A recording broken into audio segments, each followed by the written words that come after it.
Out in a wheat paddock this morning at Glenelg, west of Grenfell, in central New South Wales. So there's an old saying, the best fertiliser is footprints in the paddock, and that's what I'm doing this morning. We've had quite a heavy frost, but it's turned into a really nice day. So what I'm doing here is assessing the need for additional nitrogen based on seasonal conditions. So in this area we've been really fortunate, and I know other areas haven't been as fortunate as what we have here, but we're having a cracking season here at the moment, and the forecast is favourable. So what we don't want to miss out on is yield. We want to run out of moisture before we run out of nitrogen.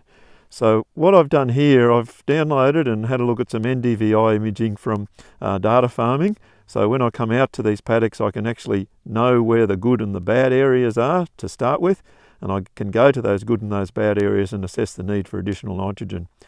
So what I've done here, just a simple shoot density count. So basically looking at shoot density here per square metre. I've identified growth stage, so Z31 to Z32.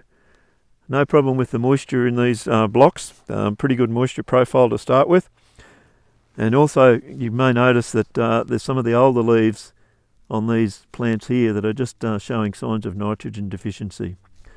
So shoot density counts, and the poor areas are around about that sort of 350 to 370. In some of the better areas they're up around 420. For this environment, with this current season, we should be targeting greater than 500 tillers to the square metre. So if I've got less than 500 tillers to the square metre at this growth stage, I need to apply additional nitrogen to lift yield, A, and B, to maintain yield as well, to prevent those nitrogen deficient plants dropping tillers off. What I've also done here is put out some enriched strips as well. So we've got 130 kilos of urea and 260 kilos of urea to the hectare equivalent in a couple of enriched strips here.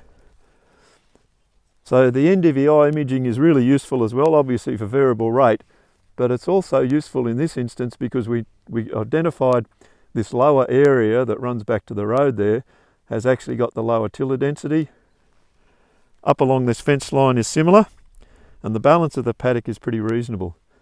So there's the opportunity to top up the nitrogen in those poor areas and maybe go with a lower rate on those better areas. So things are looking pretty good here at the moment. A significant rainfall event forecast for the weekend. Plenty of nitrogen going out in the district now, and we'll probably see the spreaders into this paddock this afternoon.